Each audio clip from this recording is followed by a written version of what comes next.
I tested every possible combination of export and upload settings when posting photos to Instagram and have determined definitively, exactly, precisely how to make your photos look as sharp as possible when posting to Instagram.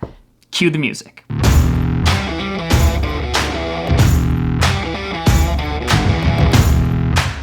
If you're excited for these settings, all I ask is that you drop a like, because today we're gonna be using science and actual test samples to determine what the actual best settings are when posting your photos to Instagram. But I'm also gonna debunk some popular myths that I know will surprise you as much as they surprised me. The biggest myth is actually regarding this setting here. A lot of you have been told that changing this setting will suddenly make your photos higher quality or have less compression. I've even seen some people go so far as to claim that it will increase the resolution of your photos, but that's not what this setting does. So myth number one is that regardless of what upload settings you're using, Instagram always applies the same compression algorithm. This means that you don't have to fuss with any of these behind the scenes settings with the fear of missing out or that suddenly your photos aren't gonna be as good as they could. And to prove it, I uploaded a sample photo in 3 different ways. You can see in each of these 3 photos that the compression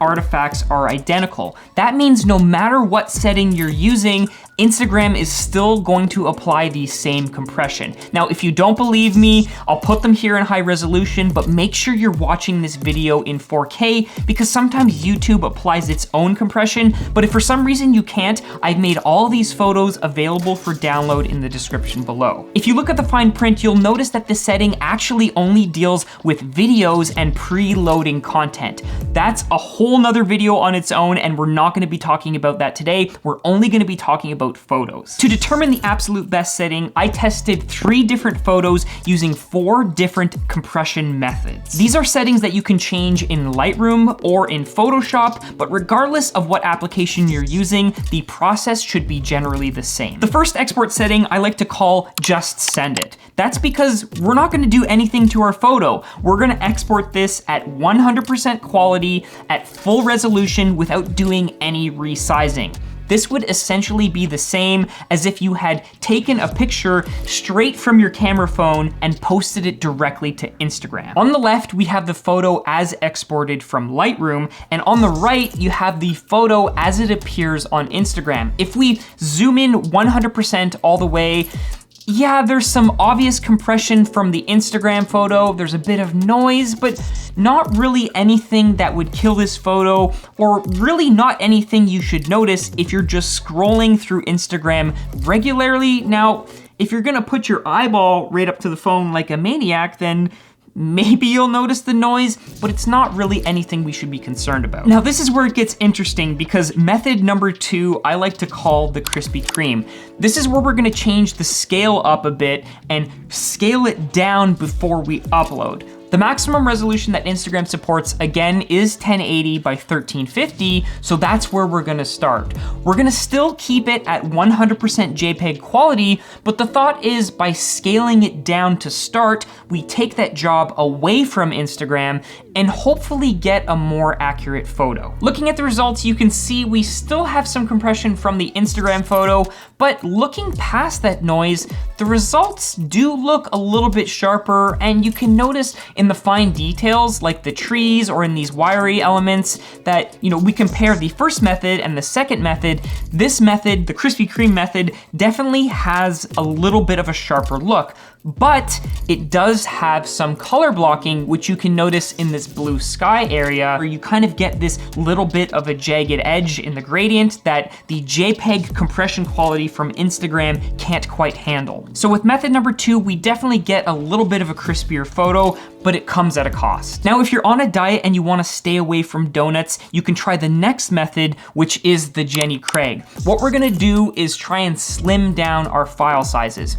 Some articles have suggested suggested that if you can keep your file size under 1 megabyte, that Instagram won't apply any additional compression when uploading. And you can do this directly from Lightroom by limiting the file size when you export. Here on the screen is the 1 megabyte file directly exported from Lightroom. And actually, all 3 photos, when I exported them with the 1 megabyte setting, ended up coming in under 1 megabyte. So these donuts did an incredible job of sticking to their diet. But after we upload to Instagram, you can see with the comparison file, not only does it add compression, but if we look at the file size, it actually increased the file size to around 1.5 megabytes. I see no logic in going through the pain of the Jenny Craig diet if Instagram is only gonna cause us to rebound on our weight loss scheme and regain all of that weight that we shed in the first place. So I don't recommend using this method. Okay, Future Anthony here, and I think the reason for this is because of the way the Instagram website saves files. After opening them and resaving them in Photoshop, the files did come in at a smaller file size, but of course they still had the compression.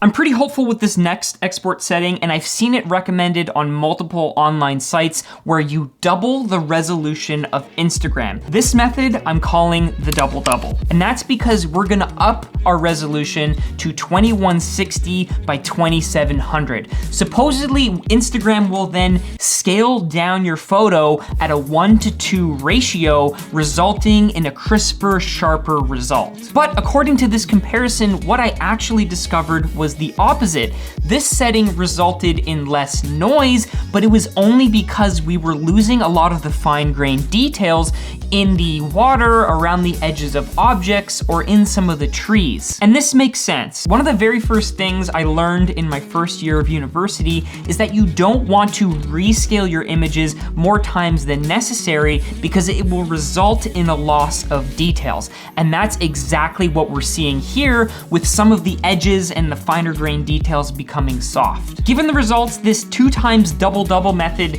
is really a lot of work for not a lot of reward. Looking at all these photos and these different methods, they all generally look comparable. It's not until you zoom into 300% that you actually start to notice the difference. But maybe one of these methods appeals a little bit more to the way you like to deal with your photos. I'd love to hear what your thoughts are down below. For myself, method number 1 and method number 2 are gonna be my go-to export methods. I've actually used method number 2 for the longest, but after seeing how comparable these are and seeing that method number 1 at full resolution without having to do anything gives me all of the crispiness without having to go on a diet, I think I'm gonna stick with method 1 just so I can maintain my sanity and not have to go on the Jenny Craig diet. Anyways, that's it for me, but if I did leave any methods out that you want me to try, leave them in the comments below. I'd be happy to follow up with a YouTube short. That's it for me, and until the next one, peace.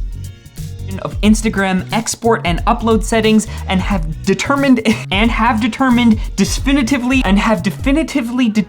decisively determined how to get the sharpest posts possible. The sharpest posts.